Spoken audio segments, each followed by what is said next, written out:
My talk might be a little heavier. So it's titled, Pills for Breakfast, or How I Cope with My Increasing Limitations.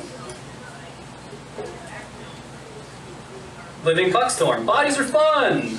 Like every human, I deal with problems on a daily basis. My situation, however, differs from the typical spectrum in complexity, severity, and overall difficulty rating.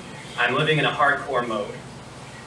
I run Heart Machine, my game studio, with a team of 9. This is more than a full-time gig and takes up a major portion of my weekends as well.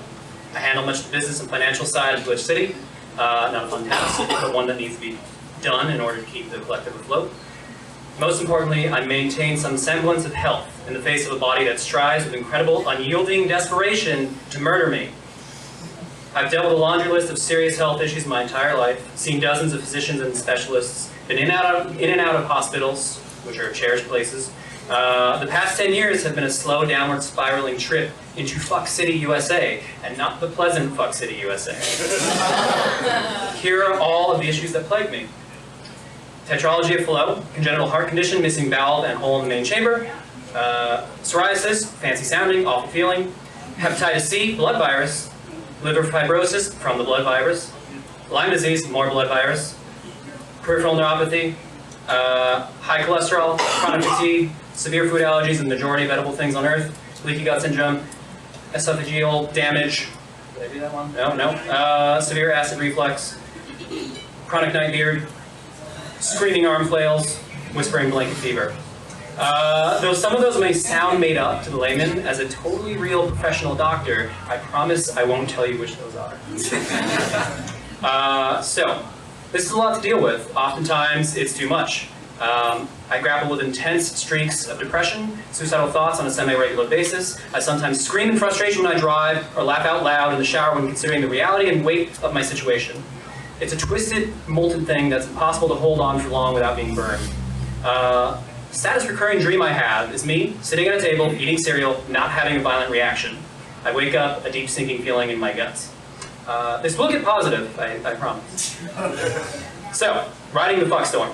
To offset the bad and maintain a level of happiness within my limitations, which is possible, I find solace in as many small, manageable activities and indulgences in my life as I can. Here are a few of the more important ones. Rising with the light of the morning is refreshing and revitalizing. It makes me feel like I have an opportunity each day to make something new and important. Also allows me to walk naked to the kitchen and feed my dog Tetris.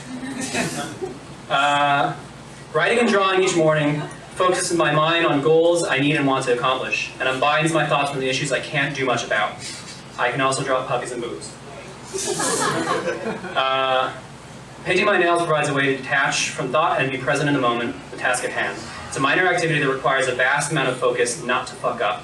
Also forces you to be aware and breathe wisely if you prefer not to inhale the brain-intoxicating fumes. So delicious. Watching something pleasant gives me space for smiling. Anime is particularly helpful. It has heart, some comfortable tropes, and it's largely an insane fiesta of mashed together genres that somehow works. Also, Sailor Moon is Okay. Play is such a critical aspect of my life, of a healthy lifestyle. It's one of the few indulgences I can sink into that requires the least effort of my body, but still engages my mind. Games allow me a modicum of control, the ability to travel and experience things I physically am not equipped for, in a reality with rules I can understand. That's why I love games and why I spend all my energy making them.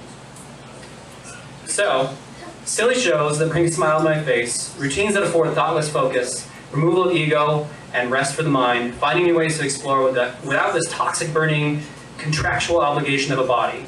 These moments of respite, peppered throughout the ceaselessly discouraging and thoroughly exhausting nature of my reality, have been vital for surviving and maintaining. They help me push from day to day.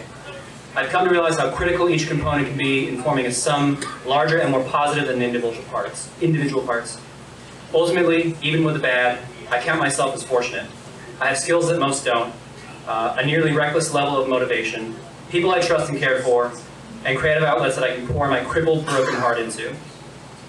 It could be worse, but I always hope it gets better. Also, fuck you, life.